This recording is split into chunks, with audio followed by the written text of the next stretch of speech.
میرے نبی پاک علیہ السلام کے غلام حضرت طارق بن عبداللہ رضی اللہ تعالیٰ عنہ فرماتے کلمہ پڑھنے سے پہلے ایک دفعہ ہمارا سارا قبیلہ تجارت کے لیے نکلا تھا، اور اس وقت منظر یہ ہوتا تھا کہ ہم اپنی عورتوں کو بھی ساتھ لے جاتے تھے۔ 6 مہینے سفر کرنا ہوتا تھا، اونٹ گھوڑے ہم بیچا کرتے تھے، عورتیں بھی ساتھ رہتی، کھاتے بھی پکاتے بھی۔ کہتے ایک سفر سے ہم واپس آ رہے تھے تو مدینے کے باہر صحرا میں ہم نے پڑاؤ کیا، اکیلے رسول پاک صلی اللہ علیہ وسلم، کہتے ہیں نبی پاک تنہا اکیلے۔ حضور نہ سیر کرتے کرتے ہمارے قافلے کے پاس سے گزرے، خیمے لگے تھے، پڑاؤ کیا، محبوب تشریف لے آئے۔ کہتے ہیں حضور سید عالم صلی اللہ تعالی وسلم تشریف لائے، کوئی قبیلے میں سے قافلے میں سے حضور کو جانتا نہیں تھا۔ ایک سرخ رنگ کا اونٹ تھا ہمارے سردار کا جو بکنے سے رہ گیا تھا، بڑا خوبصورت۔ کہتے ہیں نبی پاک کو پسند آ گیا۔ حضور پوچھنے لگے تم کون ہو؟ کہا جی مسافر ہے۔ کہاں سے آئے ہو؟ فلاں جگہ سے آئے ہیں۔ کس لیے آئے ہو؟ ہم تجارت کی غرض سے نکلے۔ اونٹ بیچو گے؟ بیچنا ہے۔ کتنے کا سودا طے ہوا؟ اس نے کہا اتنے لینے، حضور نے کہا اتنے دینے، اب بات طے ہو گئی۔ کہتے ہیں لگام حضور نے پکڑی اور فرمانے لگے وہ سامنے میرا شہر ہے جس کا نام مدینہ، وہ میرا شہر ہے، میں ابھی مدینے جاتا ہوں، اپنے غلام کو بھیجتا ہوں اور تمہیں آ کے نہ قیمت دے جاتا ہے۔ محبوب گھوڑے کی لگام تھا، اونٹ کی لگام تھا میں، نکیل تھا میں، اونٹ تھا سرخ رنگ کا۔ حضور لے کے جب نکلے نا، تھوڑا سا چند قدم آگے گئے تو ان میں سے ایک شخص بولا، کہنے لگا سردار آپ سیانے لوگ ہیں، سمجھدار ہیں، اس شخص کا نام پوچھا آپ نے؟ قبیلہ پوچھا ہے؟ ایڈریس کا پتہ ہے کہاں رہتا ہے؟ اتنا قیمتی اونٹ دے دیا۔ وہ سردار بھی کہنے لگا، سارے کہنے لگے یار ان کی باتوں میں اتنی لذت تھی، ان کی گفتار و رفتار اتنی باوقار تھی، مزیدار تھی کہ ہوش ہی کوئی نہیں رہا۔ بھئی ہم پرانے تاجر ہیں، کبھی اس طرح کا سودا کیا ہی نہیں جس طرح کا آج ہو گیا۔ اوہو واقعی کچھ نہیں یاد رہا، کوئی سمجھ نہیں آئی۔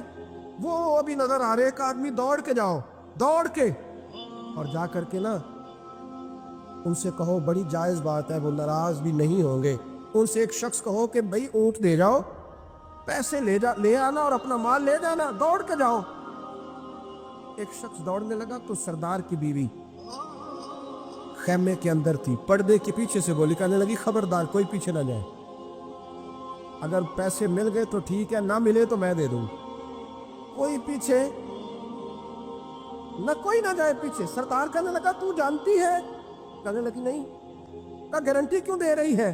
تو کہنے لگی تم نے ان کا چہرہ نہیں دیکھا؟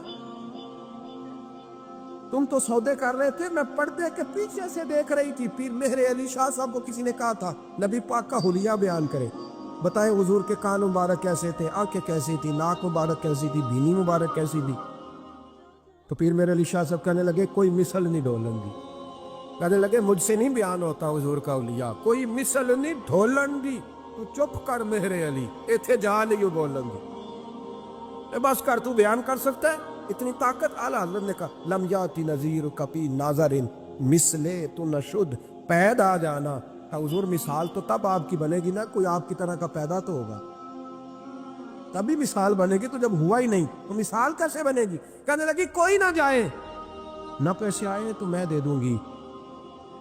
میں تو پردے کے پیچھے سے دیکھ رہی تھی، ان کے چہرے کا وقار دیکھا، ان کی آنکھوں کی روشنی دیکھی، ان کے لفظوں کا حسن دیکھا۔ تم 50 باتیں کرتے تھے، وہ ایک جواب دیتے، اور گنے چنے لفظ بولتے تھے، ان کی سادگی کا وقار دیکھا۔ جانے دو، نہ پیسے آئے تو میں دوں گی۔ کہتے حضور گئے، تھوڑی دیر کے بعد ایک کالے رنگ کا حبشی غلام آیا، پیسے بھی پکڑے اور اپنی چادر میں نا کھجوریں باندھ کے تو پیچھے ڈالی ہوئی، اور دیہاتی لوگ پیچھے نہیں ڈال لیتے، کھجوریں ڈال کے پیچھے۔ کہتے ہیں وہ آئے اور ان کے آنے کا انداز بھی بڑا نرالا تھا۔ کہتے ہیں وہ جھومتے جھومتے اللہ کا ذکر کرتے، اللہ الصمد کرتے پہنچ گئے، اور آگے کہنے لگے تم سے میرے نبی نے اونٹ خریدا ہے؟ تم سے؟ کہا ہم سے خریدا ہے۔ کہنے لگے یہ تمہارے پیسے؟ اور پھر چادر کھول کے صحرا پہ بچھا دی، کہنے لگے یہ تمہارے پیسے، اور کھجوریں کھاؤ، میرے نبی نے تحفہ بھیجا ہے، کھاؤ، حضور نے تحفہ بھیجا ہے۔ تو وہ سردار کی بیوی اونٹ ہٹا کے کہنے لگی وہ کالے رنگ کے حبشی غلام، انہیں کھجوریں کھلا، اور مجھے اس عزت والی ماں کا نام بتا جس کے گھر میں ایسا لال پیدا ہوا، انہیں کھجوریں کھلا، اور مجھے اس عظمت والے باپ کا نام بتا جس کے گھر میں ایسا پھول کھلا ہے۔ وہ قبیلہ تو بتا تو صحیح وہ کون تھے؟ 2 گھڑیاں رکے ہیں پر خوشبوئی پھیل گئی ہے، رنگ ہی بدل گیا، تار کوئی مثل نہ ڈھولن دی۔ تو چپ کر مہر علی، اتھے جا نہیں بولن دی۔ ایک روایت میری نظر سے گزری اور کیا ہی انداز ہے، امام زرقانی نے لکھی۔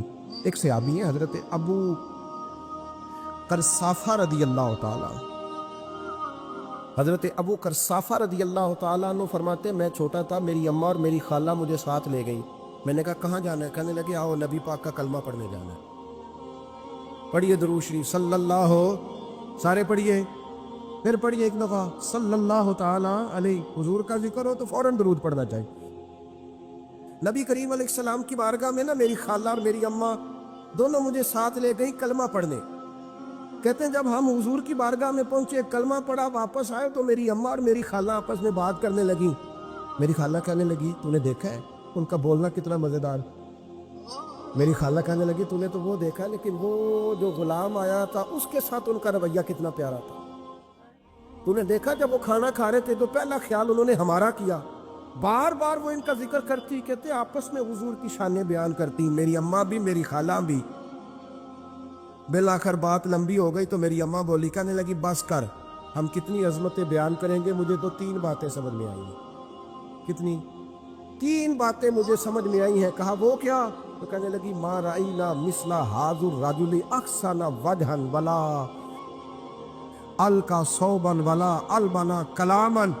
کہنے لگی مجھے تو 3 باتیں سمجھ میں آئی ہیں کہ نہ اتنا خوبصورت چہرے والا کوئی شخص دیکھا ہے، اور نہ اتنے صاف کپڑوں والا کو دیکھا ہے، اور نہ ہی اتنی میٹھی بولی بولنے والا کوئی دیکھا ہے۔ تینوں باتوں کی کمال ہے، ظاہری حسن بھی کمال، کپڑوں کی صفائی بھی کمال، اور رسول پاک کا بولنا بھی کمال، لب و لہجے میں مٹھاس بھی خوبصورتی والی۔ یہ اصل حسن ہے کہ ظاہراً بھی انسان بڑا منزہ ہو، باطناً بھی بڑا صاف ستھرا ہو۔ میرے رسول پاک علیہ الصلوۃ والسلام کا طریقہ مبارکہ پتہ کیا تھا؟ حضور صلی اللہ تعالیٰ علیہ وآلہ وسلم جب مسجد میں نماز پڑھ لیتے تو حضرت جعفر رضی اللہ تعالیٰ عنہ فرماتے، بخاری کی حدیث ہے، فرماتے میں مدینہ شریف میں آیا تو حضور نماز پڑھ لیتے تو صحابہ نبی پاک کے پاس آتے اور حضور کا دست مبارک پکڑ کے پہلے چومتے پھر چہروں پہ ملتے، پہلے چومتے پھر چہروں پر۔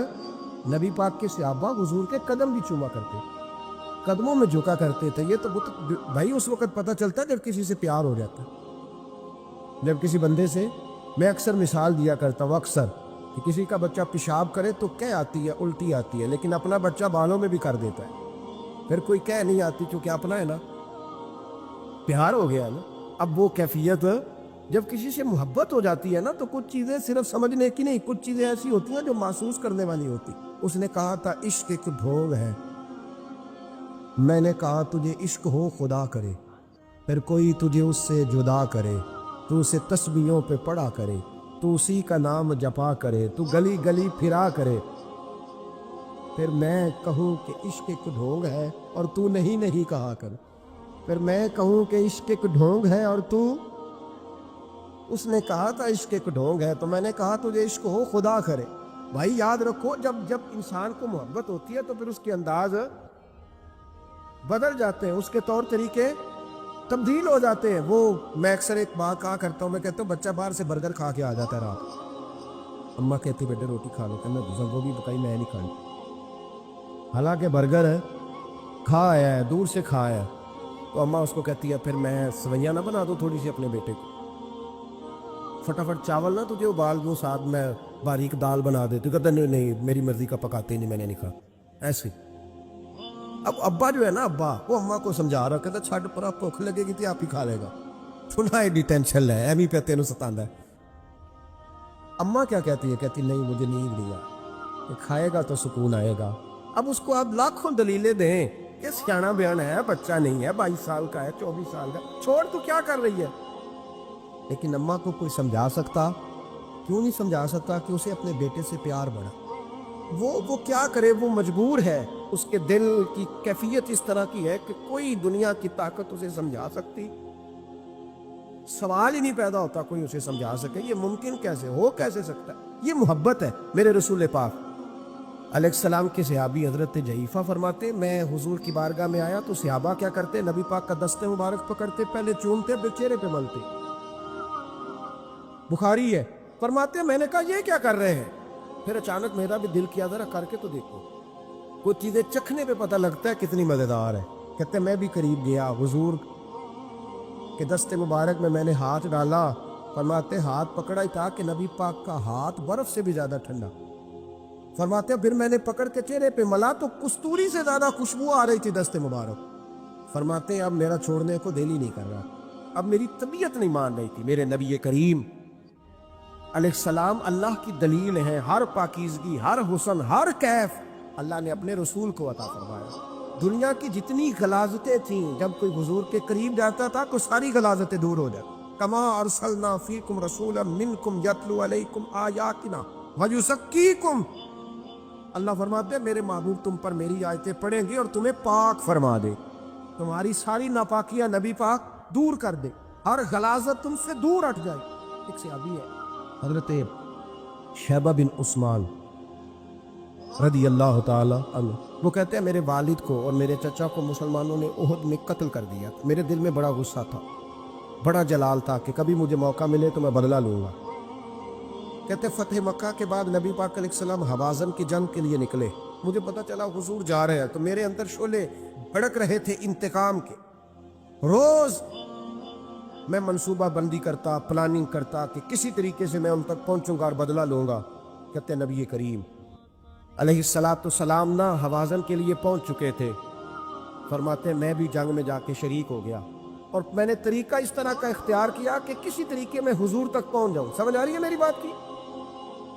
نبی کریم علیہ السلام تک کسی طریقے پہنچ جاؤں۔ فرماتے ہیں لڑتے لڑتے، لڑائی کے دو طریقے ہوتے تھے، کبھی تو ایسے ہوتا تھا کہ ایک دو آدمی مل کے آپس میں لڑتے تھے، پھر گمسان کا رن پڑتا تھا، گھمبیر ہو جاتی تھی جنگ، سمجھ نہیں آتی تھی تیر کہاں سے آیا، نیزہ کہاں سے آیا۔ فرماتے جب گمسان کا رن پڑا نا، مجھے موقع مل گیا، میں حضور کے قریب پہنچ گیا۔ حضرت شیبہ بن عثمان رضی اللہ تعالیٰ عنہ کہتے جب میں پہنچ گیا تو میں نے نا دیکھا کہ اب حضور کے قریب لوگ نہیں ہیں۔ فرماتے میں نے نا فوراً تلوار اٹھائی، تلوار اٹھا کے میں حضور کو معاذ اللہ شہید کرنے ہی لگا تھا کہ ایک نور چمکا حضور کے ساتھ۔ بڑی درود صلی اللہ علیہ وسلم، کہتے ایک نور چمکا، اتنی تیزی تھی اس نور میں کہ میری آنکھیں بند ہو گئی، میرے ہاتھ سے تلوار گر گئی، آنکھیں چندھا گئی میری۔ فرماتے تلوار میرے ہاتھ سے چھوٹ گئی۔ اب جب وہ روشنی مدھم ہوئی نا تو میں نے دیکھا نبی پاک سامنے کھڑے مسکرا رہے ہیں۔ آپ نے میں نے کر دی، آپ نے سن لی، ذرا دیکھو تو صحیح، جو تلوار لہرائے اسے دیکھ کے بھی کبھی کو مسکرایا ہے؟ جس نے تلوار ہی لہرا دی، جو شہید کرنے ہی لگا تھا، پہنچ گیا تھا۔ لیکن یہ اخلاق میرے رسول پاک کا صلی اللہ اعلیٰ حضرت فاضل بریلوی کا ایک شعر میں نے پڑھا، کئی کچھ چیزیں ایسی ہوتی ہیں جو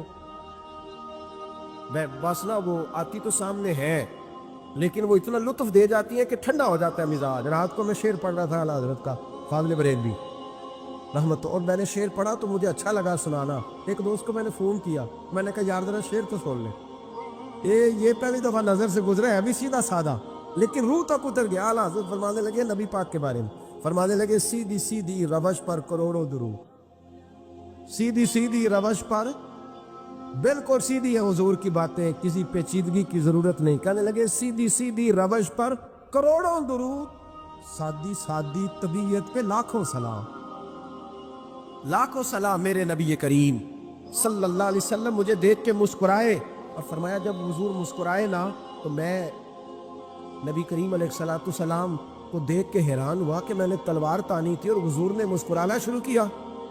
فرماتے اب حضور نے مجھے بلایا، آواز کے ساتھ نہیں بلایا، حضور نے اشارہ کیا یوں کر کے، فرمایا ادھر آؤ نا۔ فرماتے مجھے اب یہ بھی سمجھ نہیں آئی کہ کس نے مجھے اٹھا کے حضور کے قریب کر دیا۔ فرماتے میں نبی کریم کے قریب گیا تو حضور نے میرے دل پر 3 تھپکیاں دی، ایک تھپڑ ہوتا ہے، ایک تھپکی ہوتی، کہتے حضور نے 3 تھپکیاں دی اور دی بھی میرے دل پر، 1 پھر 2 پھر 3۔ کہتے پہلی تھپکی دی تو میرے اندر سے کفر نکل گئی، دوسری تھپکی دی تو میرے اندر ایمان داخل ہو گئی، اور تیسری تھپکی جب نبی پاک علیہ السلام نے دی تو مجھے ہر چیز سے بڑھ کر رسول اللہ سے پیار ہو گیا، محبت ہو گئی نبی کریم سے۔ آپ فرماتے ہیں اب حضور نے نا فوراً میرے ہاتھ میں تلوار تھمائی، فرمایا پہلے تو ہمارے خلاف لڑ رہا تھا، تلوار پکڑ اب ہماری طرف سے لڑ، تلوار پکڑ اور لڑ۔ آپ فرماتے ہیں میں اتنا لڑا کہ جو حضور کا دشمن سامنے آتا میں گلا کاٹ دیتا، جو آتا میں اس کے ٹکڑے کر دیتا۔ فرماتے ہیں پہلے میں باپ کا بدلہ لینے آیا تھا، اور اب میرا یہ حال ہے کہ اگر میرا باپ بھی سامنے آئے گا تو میں اس کا بھی گلا کاٹ دوں گا، لیکن حضور کے قریب کسی کو جانے نہیں دوں گا۔ حضرت شیبہ بن عثمان کہتے ہیں جنگ ختم ہو گئی، حضور خیمے میں گئے، میں بھی گیا، اب نبی پاک لوگوں سے باتیں کر رہے ہیں، حضور لوگوں سے باتیں کر رہے ہیں، میں ایک کونے میں بیٹھا سوچ رہا ہوں کہ میں تو بدلہ لینے آیا تھا، یہ میرے ساتھ ہوا کیا؟ حضور لوگوں سے باتیں کرتے جا رہے ہیں، میں سوچتا جا رہا ہوں کہ میں تو انتقام لینے آیا، یہ کیا معاملہ ہوا؟ کہتے محبوب نے اچانک میری طرف نظر اٹھائی اور فرمانے لگے شیبہ ایک ارادہ تو نے کیا تھا جو غلط تھا، اور ایک ارادہ میرے رب نے کیا ہے اور تیرے اوپر فضل فرما دیا ہے۔ فرماتے حضور نے اب مجھ سے فرمایا کوئی خواہش ہو تو بتاؤ، مانگ لو کچھ مانگنا ہے تو۔ میں نے عرض کی یا رسول اللہ میری بخشش کی دعا کر، بڑا میرا خوفناک ماضی ہے، میں اسلام کا بڑا دشمن رہا۔ کہتے میں نے دعا کے لیے کہا اور حضور پھر دوسرے لوگوں سے باتیں کرنے لگا، کبھی اس سے کبھی اس سے کبھی اس سے۔ میں سوچنے لگا کہ میری بات کا کوئی جواب ہی نہیں آیا۔ جب تو 3 بار میں نے سوچا تو میرے کریم نے پھر توجہ میری جانب کی اور فرمایا تو نے بخشش کی دعا کا کہا تھا، میں نے سن لیا ہے، رب کریم نے تیری بخشش فرما دی ہے، اللہ نے تجھے بخش دیا ہے، تیری خطائیں رب کریم نے معاف کر دی۔ نبی پاک کے دست مبارک کی برکت میں آپ کو سینکڑوں لوگ دکھاتا ہوں، سینکڑوں لوگ، بڑے دعوے سے کہہ رہا ہوں، 2 4 5 نہیں، سینکڑوں لوگ انہوں نے پردیس جا کے محنت کی، کمائیاں کی، لیکن اپنے دیس میں مسجد بنائی تو لوگوں کو کہا کہ علامہ صاحب، قاری صاحب، پیر صاحب میں پیسے سارے دوں گا پر میرا نام نہ لے لو۔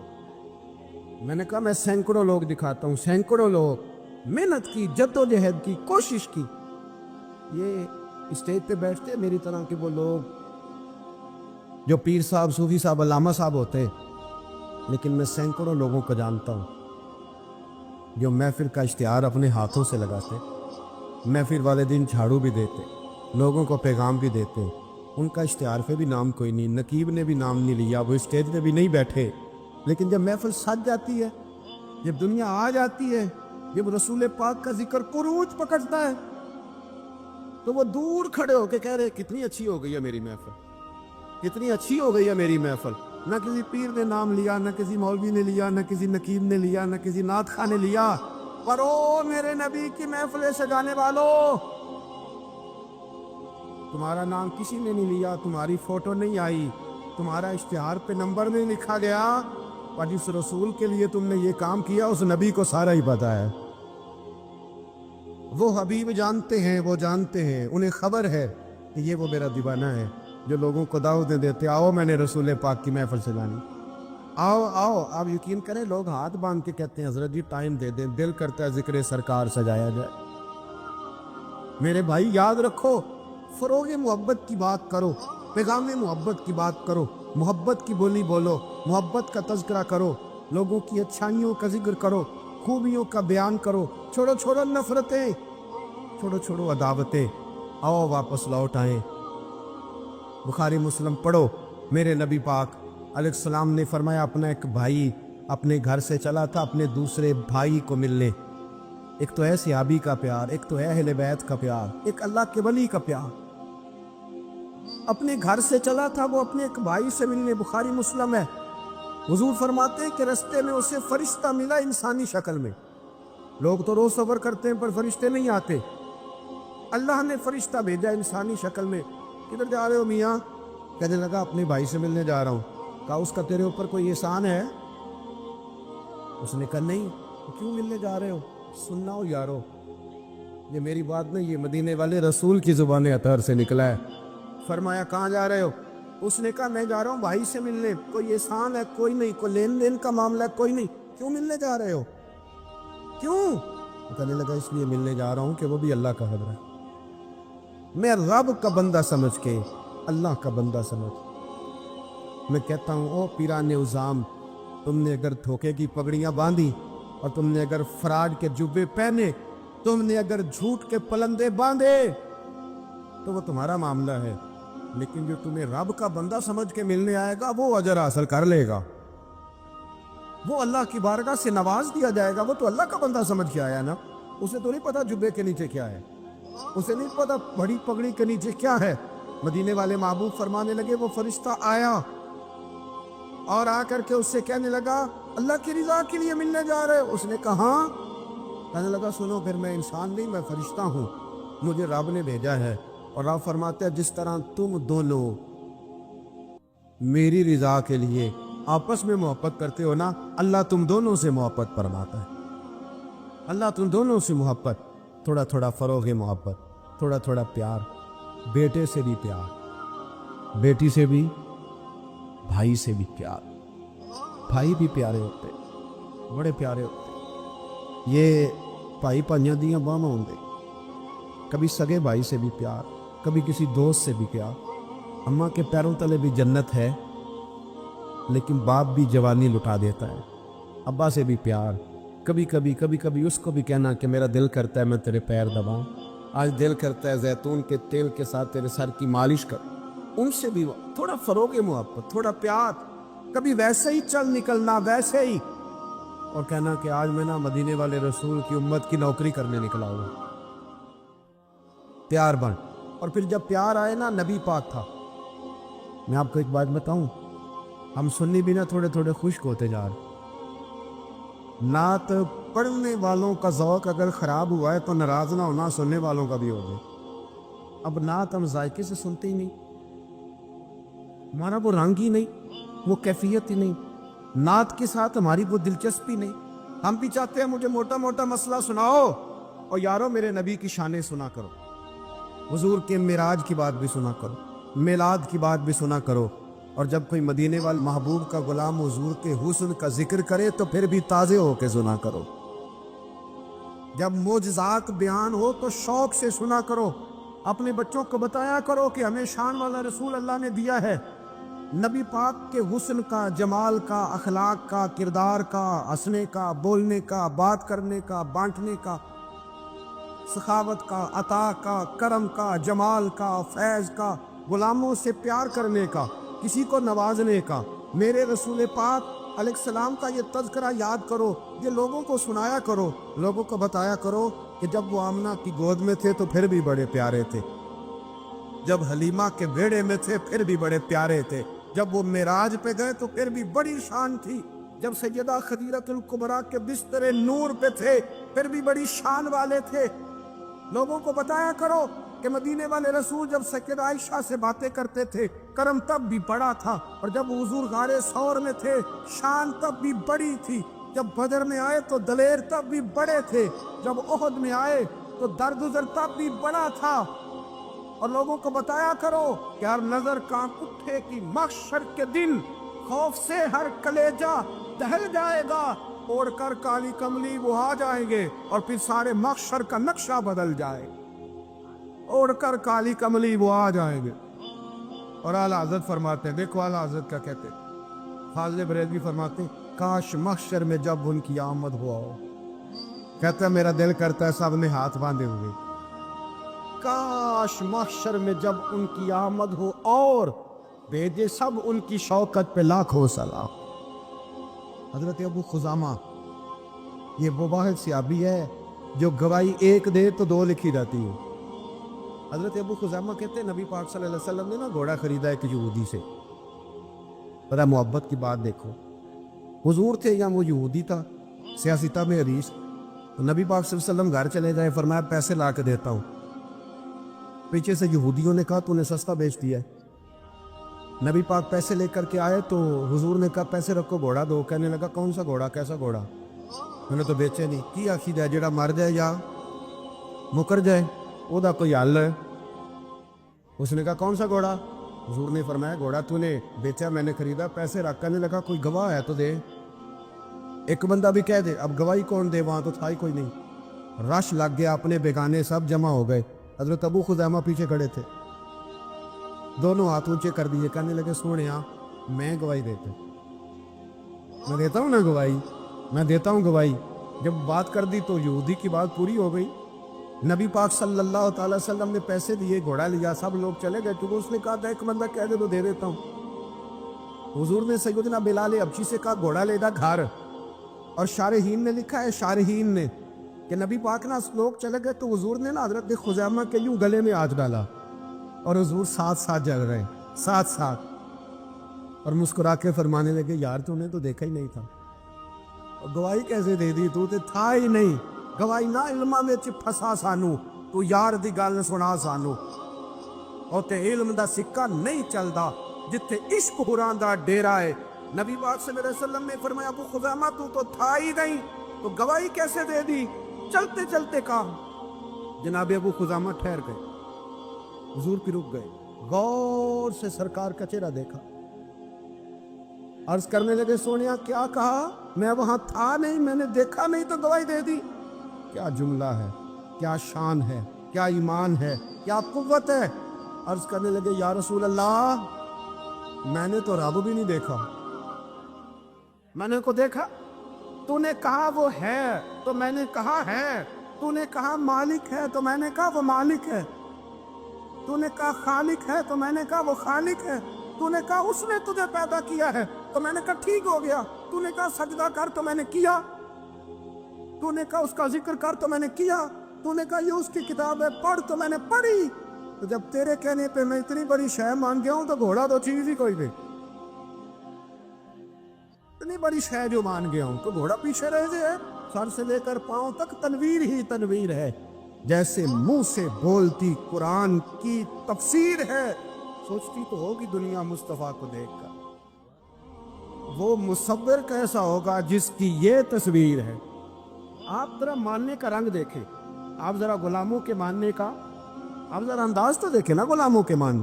نبی پاک صلی اللہ علیہ وسلم نے کہتے سونیا میں نے کو رب دیکھا ہے، آپ نے کہا ہے تو میں نے کہا اتنی بڑی شے مان۔ اب حضور نے کیا کہا؟ ایسے نہیں کہتے، یہ نہیں فرمایا، اس طرح نہیں کرتے، یہ نہیں فرمایا۔ نبی پاک نے نا بازو پکڑا، حضرت ابو خزیمہ رضی اللہ تعالیٰ عنہ نے نا، وہ کبھی جیت جاتا تھا نا ہمارا کھلاڑی، اس کا بازو پکڑ کے اونچا کرتے تھے، تو نبی پاک نے حضرت ابو خزیمہ کا بازو پکڑ کے اونچا کیا۔ میں سنو میرے یارو، جہاں گواہی کی ضرورت پڑے دو بندے چاہیے، پر جہاں میرا ابو خزیمہ آ جائے نا، ایک کی گواہی دو کے برابر، ایک کی گواہی دو کے برابر۔ میرے بھائی محبوب کی محبت کوئی معمولی بات ہے؟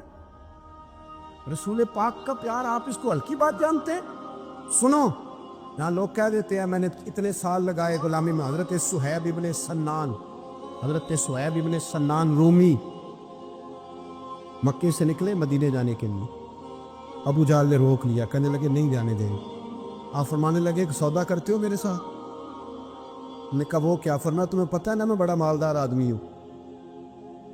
نے کہا جی ہاں۔ فرمانے لگے مدینے میں نے جانا ہے، میں نے ٹھان لے لی، وہ سنا تھا کہ آستانہ یار دور ہے، پر ہم نے یہ ٹھان لی تھی کہ جانا ضرور ہے، اور موقوف طور پر ہی نہیں جلوائے دید کچھ، ہوش اڑ گئے جہاں پر وہیں کوہ طور ہے، بس ہوش اڑ گئے جہاں پر وہیں کوہ طور ہے۔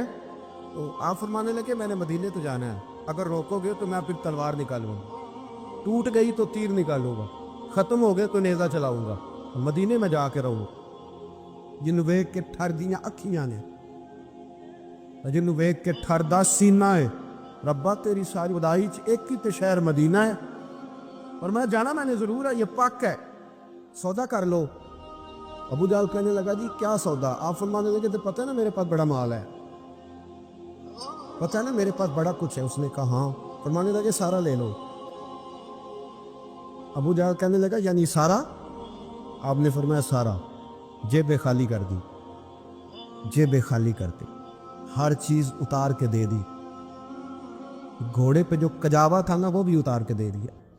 حضرت صہیب ابن سنان کہتے ہیں میں سارا کچھ دے کے نا، سارا کچھ دے کے، سارا کچھ دے مدینے پہنچا، رسول کریم کی زیارت ہوئی۔ جو لفظ نبی پاک نے کہے وہ بڑے انوکھے ہیں۔ فرمایا صہیب تو نے جو تجارت کی ہے نا، تو نے مال دے کے رب رسول کو راضی کر لیا ہے، تجارت لفظ بڑے قابل غور ہیں۔ حضور فرمانے لگے تو نے جو تجارت کی ہے نا مال دے کے اللہ رسول کو راضی کر لیا ہے، پر میں تجارت تو نے کی ہے پر کوئی مہنگا سودا نہیں کیا، اور تو نے تو سستے میں خرید لی عرش ہے، تو نے کوئی مہنگا سودا